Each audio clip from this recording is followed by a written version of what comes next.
चलिए 45 डेज के इवेंट के बाद आज वो दिन आ ही गया जब हम फाइनल में पहुंच गए। आज हम फाइनल मैच का प्रीव्यू करेंगे और प्रीव्यू करने में वीडियो थोड़ा सा लंबा हो सकता है, तो थोड़ा आप से मुझे पेशेंस की उम्मीद है।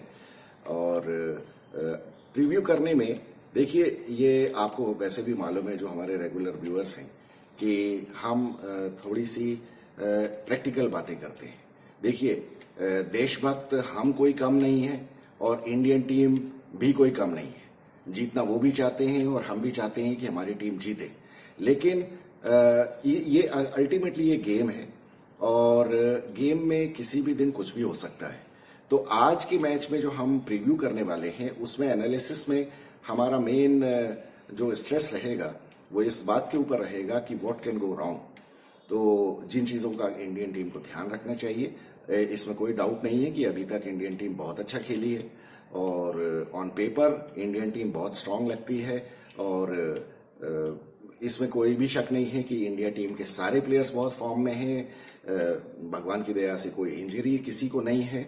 लेकिन देखिए, इस बारे में मुझे वीरेंद्र सहवाग की एक वो सेइंग याद आती है। वो हमेशा कहता है कि क्रिकेट अनिश्चितताओं का खेल है, यहाँ सारी प्रेडिक्शंस फेल है। तो ये बात बिल्कुल सही है, क्योंकि ऑन अ गिवन डे कोई भी टीम, उसके प्लेयर्स किस तरह से परफॉर्म करते हैं, प्रेशर को किस तरह से हैंडल करते हैं, ये किसी भी टीम को मेक और ब्रेक करने में बहुत ज्यादा इंपॉर्टेंट होती हैं ये चीजें। और कोई भी एक गलती या कोई भी खराब खेला हुआ 15-20 मिनट का टाइम अक्सर किसी भी अच्छी टीम को नीचे गिरा सकता है, जो कि कई बार हमने देखा है कि बदकिस्मती से इंडियन टीम के साथ भी हुआ है और बाकी टीमों के साथ भी हुआ है। इसमें कोई डाउट नहीं है कि जब भी कोई टीम हारती है तो सामने वाली टीम अच्छा खेलती है, लेकिन कभी कभी कुछ ऐसी गलतियां हो जाती हैं जो हमारी टीम के लिए बहुत भारी पड़ सकती है, जो कि कई बार हमने देखा है। चाहे वो वर्ल्ड टेस्ट चैंपियनशिप का फाइनल हो, पहला वाला हो 2021 का, या इस बार का 2023 का, जिसमें टॉस करने के बाद हमारा एक डिसीजन गलत हो गया। दोनों ही टाइम हम लोगों ने जो भी डिसीजन लिया बैटिंग या बॉलिंग करने का, वो हमारे उल्टा पड़ गया। तो इस तरह की गलतियां जब होती हैं तो उनके रिपरकशंस बहुत सीरियस हो जाते हैं और ऑब्वियसली गेम में सीरियस रिपरकशन का मतलब होता है टीम का हार जाना।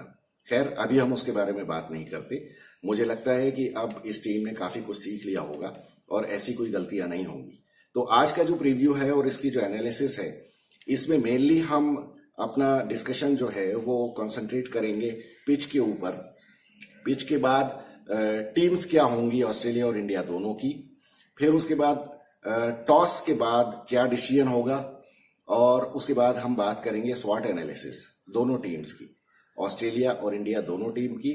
स्वॉट एनालिसिस से मुझे उम्मीद है कि आप लोगों को मालूम होगा strength, weaknesses, opportunities and threats, इनके बारे में हम बात करेंगे। और फिर फाइनल बात हम करेंगे प्रेडिक्शंस की। तो हालांकि प्रेडिक्शन करने से कोई बहुत ज्यादा फायदा नहीं है। हम तो चाहे कुछ भी कहें, हम तो चाहते यही हैं कि इंडियन टीम जीते, और इंडियन टीम जीतेगी भी। अगर वो अपने पोटेंशियल पे खेली तो फिर ऑस्ट्रेलिया के मुझे लगता है कि बहुत ज्यादा चांसेस नहीं है। तो धीरे धीरे डिस्कस करते हैं। तो आइए शुरुआत करते हैं। अहमदाबाद को लेकर बहुत ज्यादा बातें चल रही हैं इंटरनेशनल मीडिया में भी और इंडिया में भी कि पिच किस तरह की होगी, और जिस तरह की खबर आ रही है उससे ऐसा लगता है कि विकेट थोड़ा सा स्लो ही होगा। और यहाँ पे इंडिया के फेवर में यही रहेगा कि विकेट थोड़ा सा स्लो रहे। हालांकि इसका मतलब ये नहीं है कि इंडियन टीम कोई फास्ट विकेट होने से डरती है, लेकिन ट्रेडिशनली भी अहमदाबाद का विकेट कोई बहुत ज्यादा ऐसा नहीं रहा है जिसमें कि फास्ट बॉलर्स को कोई फायदा हो। हालांकि हमने आईपीएल में देखा है कि अहमदाबाद की टीम, मतलब गुजरात टाइटंस की जो टीम है, उसके 2 प्लेयर्स अभी इंडियन टीम में हैं, मोहम्मद शामी और शुभमन गिल। और हमने आईपीएल में देखा है कि मोहम्मद शामी ने वहां पे बहुत कहर बरपा रखा था अपनी बॉलिंग से। और बहुत ही किस्मत की बात है, बहुत ही अच्छी बात है, इंडियन टीम के लिए बहुत अच्छा लक है कि इस टाइम मोहम्मद शामी अपने करियर की सबसे अच्छी बॉलिंग कर रहा है। तो ये इंडिया टीम के फेवर में जाता है। पिच, जैसा कि सारे लोग कह रहे हैं कि स्लो होगी, तो यहाँ पे एक और अटकल लगाई जा रही है कि क्या इंडिया अश्विन को खिलाएगी, क्योंकि अश्विन का रिकॉर्ड ऑस्ट्रेलियन टीम के सामने बहुत ज्यादा अच्छा है। और खासतौर पे डेविड वार्नर को तो अश्विन ने अपना बनी बना के रखा हुआ है। और वहां पे 3-4 उनके बैट्समैन भी लेफ्ट हैंडर्स हैं, और खासतौर पे जो उनके मोस्ट डिस्ट्रक्टिव बैट्समैन हैं डेविड वार्नर और ट्रेविस हेड, ये दोनों ही लेफ्ट हैंडर्स हैं। और ये दोनों हम पहले भी देख चुके हैं हिस्टोरिकली कि जब ये चलते हैं तो ये मैच को बिल्कुल एक तरफ कर देते हैं। लेकिन मुझे ऐसा लगता है कि इंडियन टीम इस टाइम अपने विनिंग कॉम्बिनेशन को डिस्टर्ब नहीं करेगी, क्योंकि अगर अश्विन को टीम में लेते हैं तो उसमें एक सबसे बड़ी बात ये होती है कि टीम का बैलेंस बिगड़ जाता है।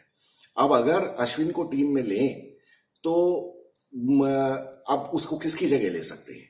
एक सिर्फ स्काई है जिसकी जगह ही अश्विन को लिया जा सकता है। लेकिन अगर आप स्काई को ले लेंगे टीम में, स्काई को टीम से निकाल देंगे और अश्विन को ले लेंगे तो आपकी बैटिंग कंप्रोमाइज हो जाती है। अच्छा, कोई ये आर्गुमेंट कर सकता है कि अभी तक स्काई ने क्या किया है सिवाय एक इंग्लैंड के मैच के, कभी भी स्काई की तो बैटिंग ही नहीं आई। तो इसका मतलब ये नहीं है कि स्काई का कोई कंट्रीब्यूशन नहीं है। देखिए, एक इनविजिबल कंट्रीब्यूशन स्काई का जो है वो है उसकी प्रेजेंस। आज हम लोगों ने ये देखा कि इतने सारे मैचेस में रोहित शर्मा ने जो फियरलेस बैटिंग की है शुरू में जाके, तो उसका रीजन क्या है? उसका रीजन सिर्फ ये है कि अगर कुछ उल्टा सीधा हो जाता है और ये आउट भी हो जाता है तो स्काई आखिरी में बैटिंग करने के लिए है, जो कि अपने आप में एक बहुत डिस्ट्रक्टिव बैट्समैन है। तो वो एक कॉन्फिडेंस रोहित शर्मा के लिए बहुत जरूरी है, क्योंकि रोहित शर्मा को हमने पहले भी देखा है कि वो तो 8 नंबर पे भी बैट्समैन को एडवोकेट करता है। वो तो किस्मत से या बदकिस्मती से हार्दिक पांड्या जब अनफिट हो गया तो मोहम्मद शामी अंदर आ गया, अदरवाइज उसका बस चलता तो वो शार्दुल ठाकुर को ही खिलाता रहता। और मुझे तो पूरा ये विश्वास था कि शार्दुल ठाकुर हमको कम से कम 2 मैच हरवा देता है इस बार। तो कहाँ शार्दुल और कहाँ मोहम्मद शामी, स्पेशलिस्ट बॉलर की बात ही अलग होती है। और बिट्स एंड पीसेस क्रिकेटर्स जो हैं शार्दुल ठाकुर टाइप के, वो इस तरह की परफॉर्मेंस नहीं कर सकते कभी भी, जब तक कि उनको बहुत ही फेवरेबल कंडीशंस ना मिले। और मैं शार्दुल ठाकुर को बिट्स एंड पीसेस क्रिकेटर इसलिए कह रहा हूं कि हम ये वाइट बॉल क्रिकेट की बात कर रहे हैं। टेस्ट मैचेस में Shardul Thakur is a must, वो आपकी टीम में होना चाहिए, लेकिन T20 में नहीं या वनडे क्रिकेट में नहीं। तो खैर चलिए, अब अश्विन का तो मुझे नहीं लगता, और मुझे लगता है कि इंडियन टीम अपनी इसी कॉम्बिनेशन के साथ जाएगी जिस कॉम्बिनेशन के साथ ये लोग खेलते रहे, क्योंकि अदरवाइज फिर रोहित शर्मा को अपनी बैटिंग स्टाइल के साथ कंप्रोमाइज करना पड़ेगा। तो बाकी ऑस्ट्रेलिया की अगर हम टीम की बात करें तो अगर स्पिन होता है तो मेरे ख्याल से ऑस्ट्रेलिया के लिए डरने की बात ज्यादा है। अगर जैसा हम सुन रहे हैं कि अहमदाबाद की पिच थोड़ा स्लो रहेगी और लो बाउंस रहेगा और स्पिन को फेवर करने वाली होगी, तो ऑस्ट्रेलिया के सामने बहुत बड़ा टेंशन ये होगा कि वो इंडिया के 2 स्पिनर्स को किस तरह से काउंटर करेंगे, और उनके लिए सोचने के लिए ज्यादा प्रॉब्लम है। और उनके पास तो वैसे भी स्पिन का ऑप्शन नहीं है। तो वहां पे एडम जंपा है और ग्लेन मैक्सवेल है। अब ग्लेन मैक्सवेल तो मैं उसको एक कंप्लीट बॉलर तो नहीं मानता हूं, और ना ही उसको मैं कंप्लीट बैट्समैन मानता हूं, तो उसके बारे में हम बाद में बात करेंगे। लेकिन एडम जंपा थोड़ी बहुत परेशानी कर सकता है, लेकिन प्रॉब्लम यह है कि एडम जंपा का फॉर्म कुछ बहुत अच्छा नहीं रहा है। हालांकि उसने अभी तक के मैचेस में 22 विकेट लिए हैं अपने टीम की तरफ से, लेकिन उसका परफॉर्मेंस कोई बहुत ज्यादा एक्स्ट्रा ऑर्डिनरी नहीं रहा है। उसने लिए भी हैं विकेट तो छोटी टीमों के अगेंस्ट लिए हैं, और कोई भी उसने कोई एक्स्ट्रा ऑर्डिनरी परफॉर्मेंस नहीं किया। इवन आप ये देख लीजिए कि सेमीफाइनल जो ये लोग साउथ अफ्रीका के साथ खेले थे उसमें एडम जंपा को विकेट नहीं मिला था, जबकि उनके स्पिनर्स अच्छा खासा साउथ अफ्रीका के स्पिनर्स ने परेशान कर दिया था ऑस्ट्रेलिया को। तो एडम जंपा के फॉर्म से हमें चिंता करने की जरूरत नहीं है। और ग्लेन मैक्सवेल तो मेरे ख्याल से स्कोरिंग अपॉर्चुनिटी रहेगी इंडियन टीम के लिए। तो यहाँ ऑस्ट्रेलिया के सामने बड़ी प्रॉब्लम है, क्योंकि ऑस्ट्रेलिया की जो 3 बॉलर्स हैं मीडियम पेसर्स, उसमें स्टार्क की कोई बहुत अच्छी फॉर्म नहीं है। हालांकि उसने साउथ अफ्रीका के अगेंस्ट बॉलिंग अच्छी की, लेकिन वहां पे बॉलिंग के लिए कंडीशंस बहुत ज्यादा कंड्यूसिव थी, और उसमें भी उसने कुछ ऐसा नहीं किया जैसा कि इंडियन टीम के बॉलर्स ने अभी तक किया है जब इनको फेवरेबल कंडीशंस मिली हैं। इन्होंने तो 5-5, 7-7 विकेट निकाल लिए हैं। तो ऐसा मिचेल स्टार्क या जॉश हेजलवुड ने नहीं किया है। हालांकि वो अच्छे बॉलर्स हैं, इसमें कोई डाउट नहीं है, वो टेस्ट मैच की लेंथ करते हैं और टेस्ट मैच की लेंथ परेशान करती है। और जॉश हेजलवुड भले विकेट नहीं ले रहा है, लेकिन वो रन कम दे रहा है, तो इसका मतलब ये है कि बैट्समैन उसको रिस्पेक्ट के साथ खेल रहे हैं। और देखिए ये अल्टीमेटली हैं वर्ल्ड क्लास बॉलर्स, तो कभी भी जब इनका रिदम सेट हो जाता है या इनका टप्पा इनको मिल जाए तो ये भले फेवरेबल कंडीशंस ना हो तो भी सामने वाली टीम को परेशान कर सकते हैं। अच्छा, ऑस्ट्रेलियन टीम में जो बैट्समैन हैं वो उसमें से सिर्फ टॉप के 3 जो हैं उन्होंने ही परफॉर्म किया है अभी तक, जिसमें ट्रेविस हेड, डेविड वार्नर और मिचेल मार्श। इसके अलावा स्टीव स्मिथ और लबुशेन, ये दोनों अपने उस फॉर्म में नहीं नजर आए हैं जो जिसके लिए जाने जाते हैं। लेकिन अगर स्पिनिंग ट्रैक होगा तो ये ऑस्ट्रेलिया टेम्प्टेड हो जाएगी कि लबुशेन को टीम में रखें। हालांकि अब चूंकि बैटिंग इनकी इतनी ज्यादा फ्रेजाइल है तो हो सकता है ये टेम्प्टेड हो कि मार्कस स्टोइनिस को खिला लें, क्योंकि इनको एक बॉलिंग का ऑप्शन भी मिलता है। अगर इंडियन टीम ने ग्लेन मैक्सवेल की पिटाई कर दी या पैट कमिंस भी कोई बहुत अच्छी बॉलिंग नहीं कर रहा है, अगर उसकी पिटाई हो जाती है तो इनके पास एक बॉलिंग ऑप्शन होना चाहिए, क्योंकि इनके पास अभी तो देखिए 5 जो बॉलर्स हैं उनमें 3 मीडियम पेसर्स, फास्ट बॉलर्स, उसके अलावा ग्लेन मैक्सवेल और एडम जंपा से इनको बॉलिंग करवानी ही पड़ेगी। और अगर एडम जंपा और ग्लेन मैक्सवेल की पिटाई हो गई तो इनके पास कोई ऑप्शन ही नहीं है, फिर ये किसके पास जाएंगे। तो ये इनके लिए एक बहुत बड़ा धर्म संकट होगा कि मार्कस स्टोइनिस को खिलाए या नहीं खिलाए, और वो बैटिंग भी कर सकता है। और हालांकि स्पिनिंग ट्रैक अगर हुआ तो मार्कस स्टोइनिस से मुझे ज्यादा कोई उम्मीद नहीं रहेगी, उसको थोड़ा सा बैटिंग विकेट चाहिए। तो मुझे लगता है कि एक ऑस्ट्रेलिया की टीम में एक चेंज होने की उम्मीद हो सकती है, मार्कस स्टोइनिस को लबुशेन की जगह लाने की। अदरवाइज तो दोनों टीमों में कोई भी चेंज नहीं होगा। अब हम बात करते हैं टॉस की। तो टॉस देखिए, दोनों टीमें किसी भी इंपॉर्टेंट मैच में और खासतौर पे वर्ल्ड कप फाइनल जैसे मैच में ये चाहती हैं कि टॉस जीत के पहले बैटिंग की जाए, जिससे कि स्कोर बोर्ड पे अगर रन बना देते हैं तो स्कोर बोर्ड का अपने आप प्रेशर होता है। और ये बात हम सभी जानते हैं कि चाहे स्कोर बोर्ड कितना ही उस पर कम रन लगे हुए हों, लेकिन बाद में बैटिंग करने वाली टीम प्रेशर में आ जाती है। 1-2 विकेट अगर गिर जाते हैं तो हाथ पांव फूलने लगते हैं, जैसा कि खुद ऑस्ट्रेलिया के साथ हुआ है सेमीफाइनल में। कहने को उन्हें भले 50 ओवर में 213 रन बनाने थे, लेकिन एक टाइम बहुत अच्छे स्टार्ट के बाद भी 80 रन पे 2 विकेट होने के बाद उनकी हालत खराब हो गई थी और बड़े राम राम करके वो मैच जीते हैं। तो ये बात ऑस्ट्रेलिया को मालूम है बहुत अच्छी तरह से, इसलिए वो टॉस जीत के तो बैटिंग ही करना चाहेंगे। हाँ, इंडियन टीम भी टॉस जीत के बैटिंग ही करना चाहेगी, क्योंकि बाद में जो थोड़े से 15-20 ओवर तक जो स्विंग और सीम मिलती है बॉलर्स को, वो उस चीज का फायदा उठाना चाहेंगे। जैसा कि इंडिया का अभी तक इस टूर्नामेंट में ट्रैक रिकॉर्ड रहा है कि इन्होंने बाद में बॉलिंग करते हुए तहस नहस कर दिया है सामने वाली टीमों को। लेकिन अगर मान लीजिए इंडिया टीम टॉस हार जाती है और ऑस्ट्रेलिया पहले बैटिंग कर लेती है, बैटिंग भी कर लेती है, तो इंडियन टीम को बहुत ज्यादा डर की जरूरत नहीं है, क्योंकि इनकी बैटिंग काफी ज्यादा स्ट्रांग है और ये अकॉर्डिंगली अपनी बैटिंग को एडजस्ट कर सकते हैं। रोहित शर्मा का तो टेम्पलेट कर वही रहने वाला है कि जाते साथ ही उसको तो बॉलर्स को पीटना ही शुरू करना है। तो वो जिस तरह से ऑस्ट्रेलिया का ट्रेविस हेड है, उसी तरह से रोहित शर्मा इंडिया के लिए है। और मुझे लगता है कि ये दोनों ही बैट्समैन अपनी बैटिंग स्टाइल में कोई चेंज नहीं करने वाले हैं। अब ये है कि इन दोनों में से कौन ज्यादा चलता है, वो टीम ज्यादा अच्छा इस मैच में कर सकती है, क्योंकि ये दोनों ही इतने डिस्ट्रक्टिव बैट्समैन हैं कि ये लोग अपने दिन पे पूरा मैच एक साइड लगा सकते हैं। हालांकि मुझे ट्रेविस हेड से इतना ज्यादा डर इसलिए नहीं है क्योंकि ये इंडियन टीम की बॉलिंग है, और इंडियन टीम की बॉलिंग में ऐसा कोई भी वीक लिंक नहीं है जैसा कि ऑस्ट्रेलिया की टीम में हमें दिखता है। दूसरी बात यह है कि ऑस्ट्रेलिया टीम पूरी कमर कस के आएगी। यहाँ इंडियन टीम के जो 5 बॉलर्स हैं उसमें से सबसे ज्यादा weak link currently Mohammed Siraj लगता है, क्योंकि इसने पिछले 2-3 मैचेस में इसने अच्छी बॉलिंग नहीं की है और ये हो सकता है कॉन्फिडेंस में लो हो, और एट द सेम टाइम ये पहला बड़ा फाइनल खेल रहा है। एशिया कप का फाइनल छोड़ दीजिए, वो उतनी बड़ी बात नहीं होती है, लेकिन वर्ल्ड कप का फाइनल पहली बार खेल रहा है। ये हो सकता है कि टेंशन में आ जाए और अगर इसकी पिटाई कर दी तो थोड़ा सा ये गड़बड़ कर सकता है। लेकिन वहां पे फिर रोहित शर्मा को ये ध्यान रखना पड़ेगा कि फिर चेंजेस जल्दी करने पड़ेंगे। तो मुझे लगता है कि वो रोहित शर्मा कर लेगा, और इंडियन टीम इतनी एक्सपीरियंस है कि ये लोग ये मैनेज कर लेंगे। और कोई बॉलर अगर पहले पिट भी जाता है तो इसका मतलब ये नहीं है कि मैच ही खत्म हो गया। वो बॉलर बाद में कमबैक कर सकता है। इंडिया टीम के पास पांचों बॉलर्स बहुत ही अच्छे फॉर्म में हैं।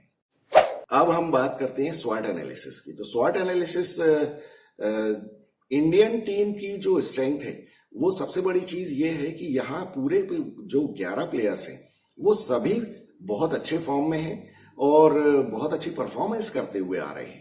किसी भी टीम में ऐसे नहीं है जो कि 11 के 11 मैच विनर्स हो।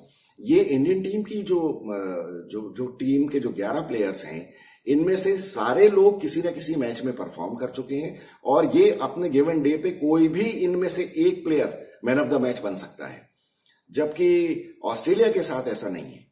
और इंडियन टीम की अगर मैं वीकनेस की बात करूं तो वीकनेस, मुझे एक पोटेंशियल वीकनेस यही लगती है कि इंडियन टीम अभी तक कोई भी प्रेशर वाला मैच खेली नहीं है।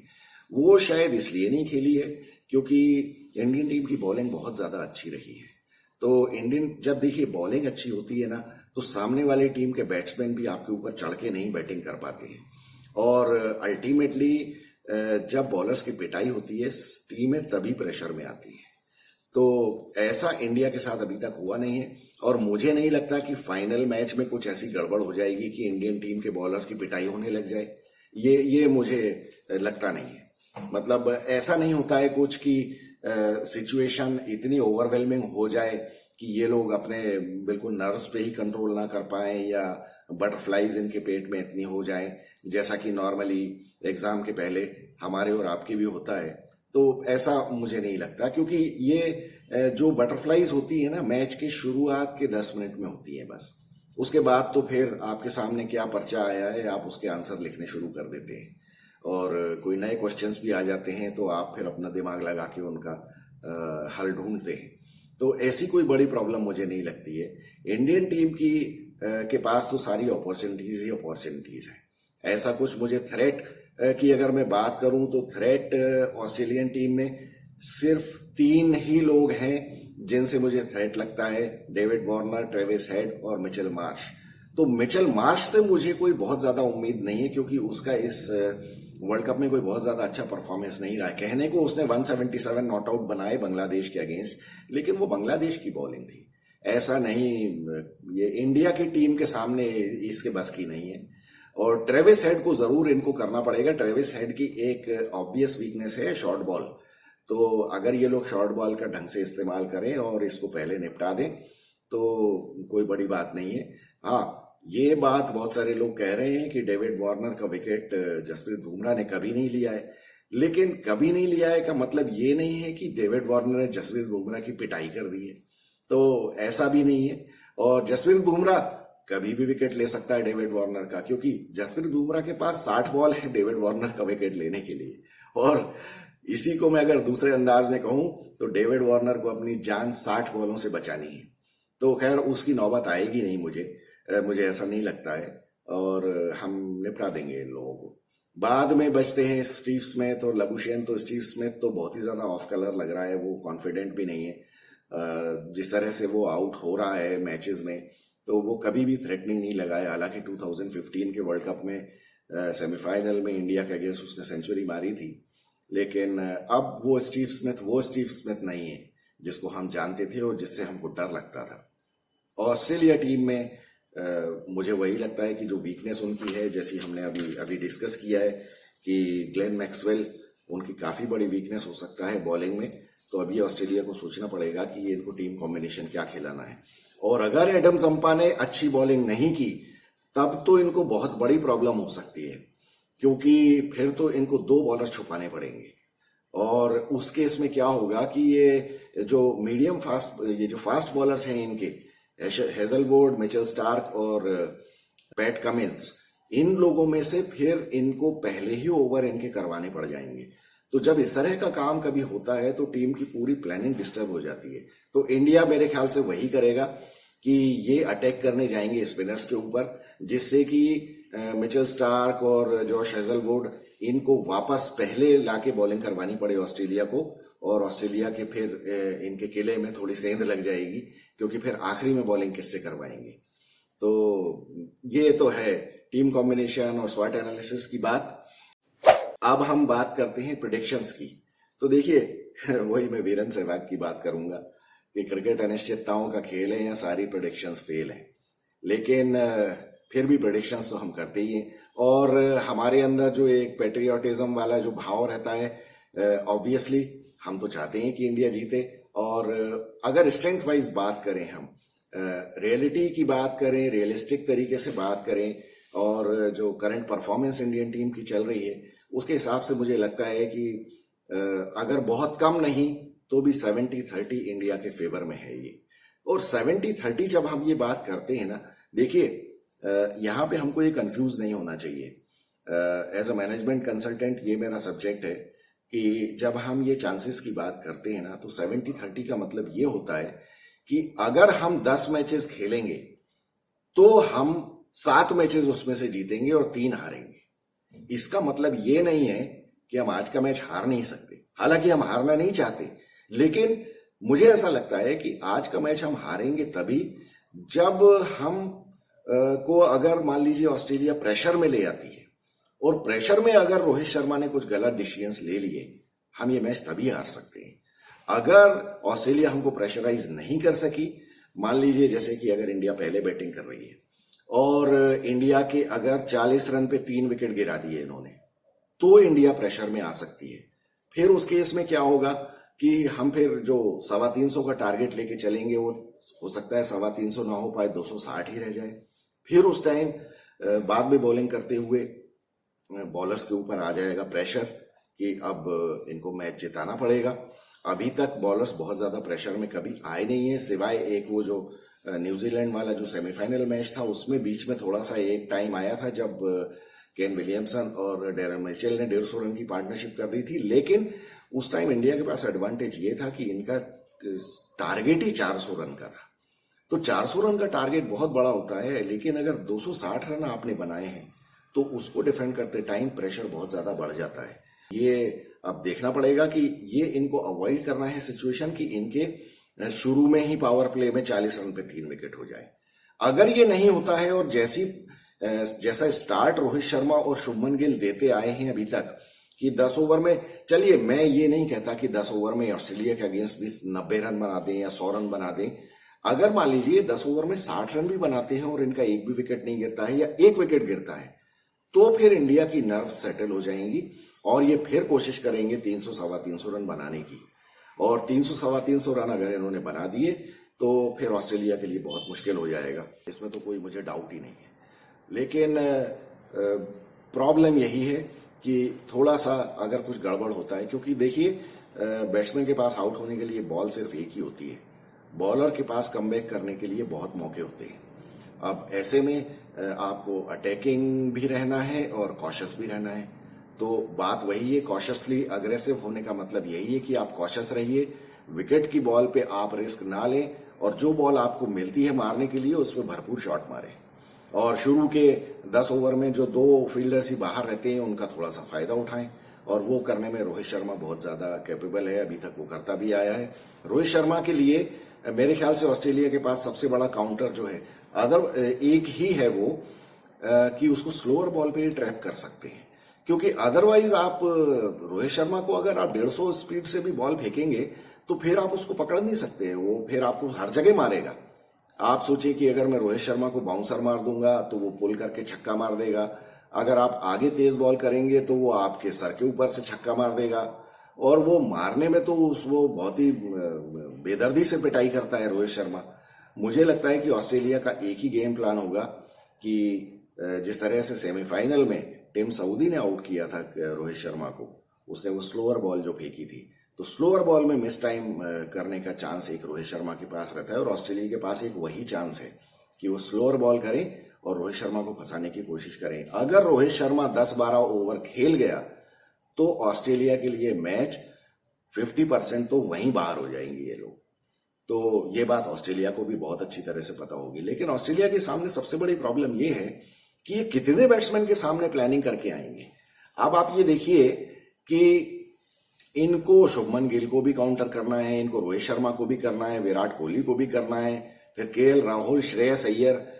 प्रॉब्लम ऑस्ट्रेलिया के सामने ये है कि इंडिया के सारे बैट्समैन और सारे बॉलर्स बहुत जबरदस्त फॉर्म में हैं, ये किस किस को काउंटर करेंगे। इसलिए मुझे लग रहा है कि हम मैच विनर्स की बात करें, पोटेंशियल मैच विनर्स की बात करें, तो इंडिया के पास 11 हैं और ऑस्ट्रेलिया के पास इनके टॉप 3 बैट्समैन, वो भी चांस की बात है चलेंगे या नहीं चलेंगे, क्योंकि अभी तक सारे मैचेस में नहीं चले हैं ये। तो अगर मान लीजिए चल भी जाएं तो 3 वो होते हैं, और बॉलर्स में से मुझे लगता है कि जॉश हेजलवुड, उसके अलावा मिचेल स्टार्क ने तो अभी तक रिदम पकड़ी नहीं है अभी। तो मुझे लगता है कि 11 match winners versus 4 match winners, इसमें इंडिया का थोड़ा सा पलड़ा काफी भारी है। तो उसी हिसाब से मैं ये कह रहा हूं आपसे कि इस मैच में इंडिया के 70-30 के जो चांसेस हैं, वो इसी वजह से मैं कह रहा हूं। बाकी तो मैच जब शुरू होगा, दोनों पारियों के पहले 10 ओवर में हमको पता चल जाएगा कि क्या होने वाला है, और फिर भी मैच इंटरेस्टिंग होगा, क्योंकि नर्व्स तो दोनों तरफ ही काम करेंगी। जो भी हो, अब मुझे ऐसा लगता है कि जिस तरह से इंटरनेशनल मीडिया फालतू की बातें कर रहा है, और ये सब बातें हो रही हैं कि इंडिया ने पिच बदल दी और ऐसा कर दिया और टॉस वहां हो गया और टॉस का कॉइन फेंक दिया, ये जो पाकिस्तानी लोग फालतू की बातें कर रहे हैं कि टॉस ऐसा फेंक देता है रोहित शर्मा की वो सिक्का किसी को दिखाई नहीं देता है, ये सब बेकार की बातें हैं।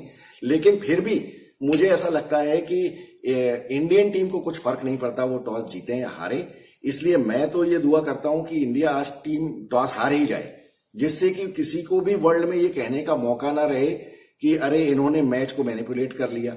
हालांकि मैनिपुलेशन हो नहीं सकता है, होता भी नहीं है, लेकिन फिर भी ये बेवकूफ लोगों का मुंह बंद करने के लिए मैं कहता हूं इंडियन टीम टॉस हार ही जाए, फिर देखेंगे। मैच तो हमको जीतना ही है। ठीक है, आज मैं आपसे बात एक और करना चाहता हूं कि मैंने इंडियन टीम के 4 वर्ल्ड कप जिनमें ये फाइनल में पहुंचे हैं, वो सारे फाइनल मैचेस और सेमीफाइनल मैचेस मैंने लाइव देखे हैं। स्टार्टिंग फ्रॉम 1983, जब इंडिया ने सेमीफाइनल में इंग्लैंड को हराया था और फाइनल में वेस्ट इंडीज को हराया। फिर उसके बाद 2003 में जब ये लोग ऑस्ट्रेलिया से सेमीफाइनल में हारे। फिर 2011 में जब इन्होंने सेमीफाइनल में पाकिस्तान को हराया और फाइनल में श्रीलंका को, और इस बार न्यूजीलैंड का सेमीफाइनल और ये वाला फाइनल। लेकिन फीलिंग मैं आपको बता दूं कि आज हालांकि 40 साल से ज्यादा हो गए, 40 साल ही हो गए हैं एग्जैक्टली, जब मैंने पहला सेमीफाइनल और वर्ल्ड कप फाइनल देखा था इंडिया का। लेकिन एक्साइटमेंट उतना ही है, डर भी उतना ही है। लेकिन इस बार की इंडियन टीम बहुत अच्छा खेल रही है। इसके पहले की जो भी वर्ल्ड कप फाइनल खेलने वाली टीमें रही हैं, वो उतनी ज्यादा स्ट्रांग नहीं रही। स्ट्रांग टीम्स तो थी, लेकिन उनकी परफॉर्मेंस उतनी स्ट्रांग और एम्फेटिक नहीं रही थी। तो इस बार मुझे लगता है कि शाम को आज जब हम वीडियो करेंगे तो हम सभी लोग खुशी से झूम रहे होंगे। तो इसी उम्मीद के साथ मैं वीडियो क्लोज करता हूं। उम्मीद है कि आप लोगों को ये एनालिसिस पसंद आई होगी। Let me know what your comments are. I am Vikas Saxena, the biased analyst. Thank you so much.